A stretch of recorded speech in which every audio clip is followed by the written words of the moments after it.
نفسیات کی دنیا میں کچھ نظریے ایسے ہیں جو جتنے مشہور ہیں اتنے ہی متنازع بھی، اور ان میں سے ایک ہے سگمنڈ فرائڈ کا نفسی جنسی نشوونما کا نظریہ۔ تو آج ہم اسی کلاسک تھیوری کی گہرائی میں اتریں گے اور یہ سمجھنے کی کوشش کریں گے کہ فرائڈ کے مطابق ہماری شخصیت آخر بنتی کیسے ہے۔ سب سے اہم سوال کہ ہم جو ہیں ویسے کیوں ہیں؟ ہمارے بچپن کے واقعات اور تجربات ہماری آج کی شخصیت پر کیسے اثر ڈالتے ہیں؟ فرائڈ کا نظریہ اسی سوال کا ایک بہت ہی دلچسپ اور ایک انقلابی جواب دیتا ہے، جس پر آج بھی نفسیات میں بحث ہوتی ہے۔ چلے دیکھتے ہیں کہ آج ہم اس سفر میں کیا کیا جانیں گے۔ سب سے پہلے ہم فرائڈ اور ان کے نظریے کا تعارف حاصل کریں گے، پھر ہم شخصیت کی 3 ساختوں کو تفصیل سے دیکھیں گے، اس کے بعد نشوونما کے وہ 5 اہم مراحل آئیں گے، اور آخر میں ایک خلاصے اور کچھ سوالات کے ذریعے اپنی سمجھ کو مزید پختہ کریں گے۔ تو آئیے شروع کرتے ہیں پہلے حصے سے اور جانتے ہیں اس نظریے کے خالق سگمنڈ فرائڈ اور ان کے بنیادی خیالات کو۔ سگمنڈ فرائڈ، جو آسٹریا کے ایک ماہر اعصابیات تھے، انہیں نفسیاتی تجزیے یعنی سائیکو انالیسس کا بانی سمجھا جاتا ہے۔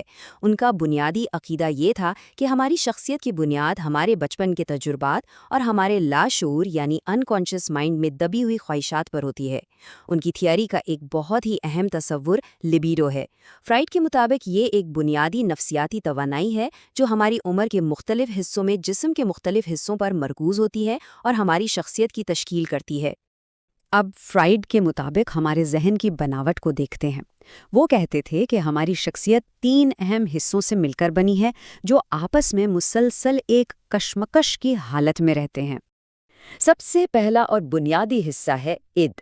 یہ ہماری شخصیت کا وہ حصہ ہے جو پیدائشی ہوتا ہے اور مکمل طور پر لاشعوری سطح پر کام کرتا ہے۔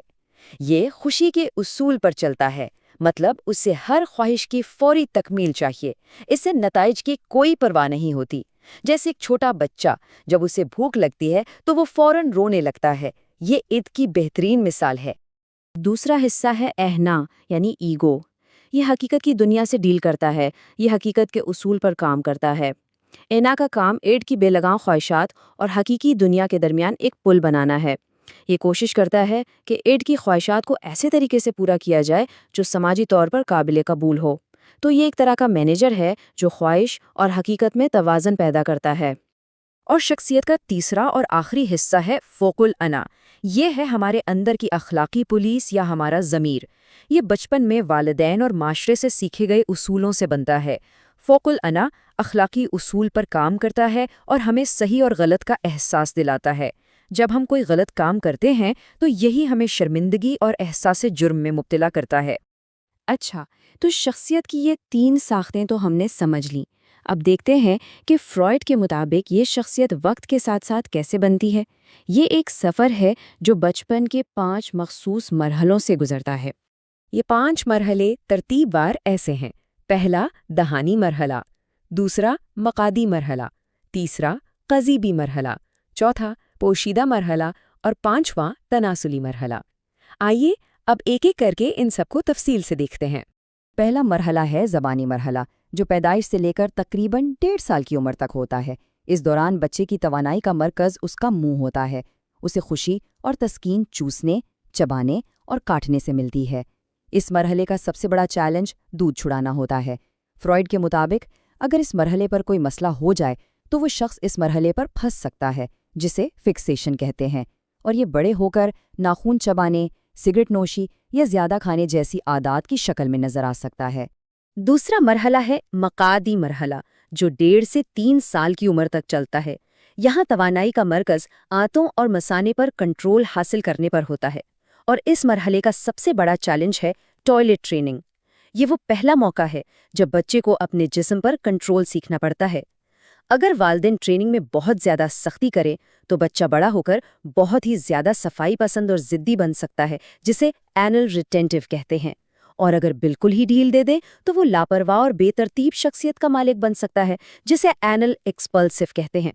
اب آتا ہے تیسرا مرحلہ، قذیبی مرحلہ، جو 3 سے 6 سال کی عمر تک ہوتا ہے، اور یہ فرائڈ کے نظریے کا شاید سب سے مشہور اور سب سے متنازع حصہ ہے۔ اس میں توانائی کا مرکز جنسی اعضاء ہوتے ہیں۔ بچے جسمانی فرق کو پہچاننا شروع کر دیتے ہیں۔ اسی مرحلے میں عقدہ ایڈیپس لڑکوں میں اور عقدہ الیکٹرا لڑکیوں میں سامنے آتے ہیں۔ فرائڈ کا کہنا تھا کہ بچہ لاشعوری طور پر مخالف جنس کے والدین کی طرف کشش محسوس کرتا ہے اور اپنے ہی جنس کے والدین کو ایک حریف سمجھتا ہے۔ اس سب کے بعد ایک پرسکون دور آتا ہے۔ یہ ہے چوتھا مرحلہ، یعنی پوشیدہ مرحلہ۔ یہ 6 سال سے بلوغت تک رہتا ہے۔ اس دور میں جنسی توانائی ایک طرح سے سو جاتی ہے یا پوشیدہ ہو جاتی ہے۔ بچے کی ساری توجہ اب سماجی مہارتیں سیکھنے، دوست بنانے، اسکول اور دوسرے مشاغل پر لگ جاتی ہے۔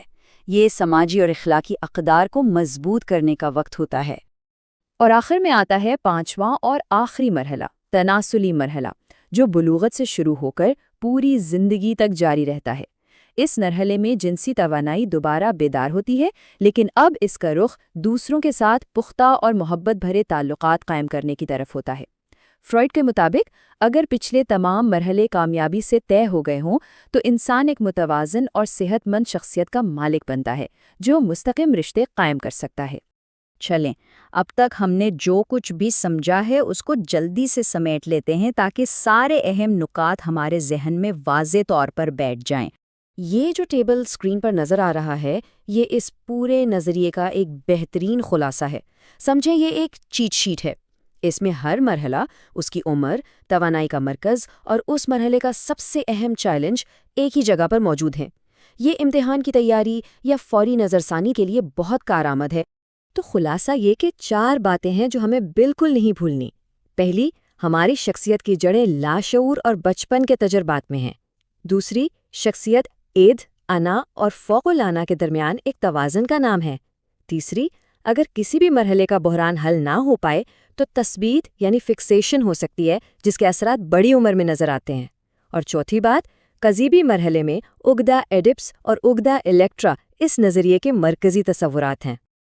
اچھا، اب باری ہے یہ جانچنے کی کہ ہم نے کتنا سمجھا ہے۔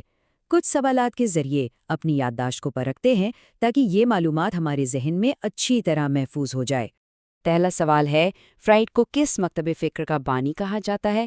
اور اس کا جواب ہے نفسیاتی تجزیہ یعنی سائیکو انالیسز۔ سوال نمبر 2، شخصیت کے 3 بنیادی حصے کون سے ہیں؟ جواب ہے اید، اینا اور فوق اینا۔ سوال نمبر 3، ایڈ کس اصول پر کام کرتا ہے؟ اس کا جواب ہے خوشی کے اصول پر۔ سوال نمبر 4، کون سا حصہ ایڈ کی خواہشات کو سماجی طور پر قابل قبول بناتا ہے؟ جی، وہ ہے اینا یعنی ایگو۔ 5واں سوال، ضمیر اور اخلاقیات کی نمائندگی کون سا حصہ کرتا ہے؟ جواب ہے فوق الانا۔ 6واں سوال، نشوونما کا پہلا مرحلہ کون سا ہے اور اس کا مرکز کیا ہے؟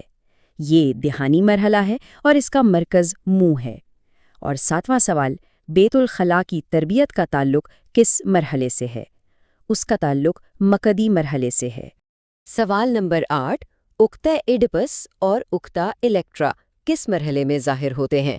جواب ہے کذیبی مرحلے میں۔ 9واں سوال، کس مرحلے میں جنسی توانائیاں سوئی رہتی ہیں؟ وہ ہے پوشیدہ مرحلہ۔ اور آخری 10واں سوال، تثبیت یا فکسیشن سے کیا مراد ہے؟ اس کا مطلب ہے کسی ایک نفسی جنسی مرحلے پر نفسیاتی طور پر پھنس جانا یا رک جانا۔ اور آخر میں ایک سوال جو سوچنے پر مجبور کرتا ہے۔ بھلے ہی آج فرائڈ کے نظریات پر بہت تنقید ہوتی ہے اور بہت سے پہلوؤں کو رد بھی کیا جاتا ہے، لیکن یہ سوچنے کی بات ہے کہ ان کے بنیادی خیالات جیسے لاشعور کا کردار اور بچپن کے تجربات کی اہمیت آج کی جدید نفسیات میں کس حد تک متعلقہ ہیں۔ یہی وہ سوال ہے جو اس نظریے کی دیرپا میراث کو زندہ رکھتا ہے۔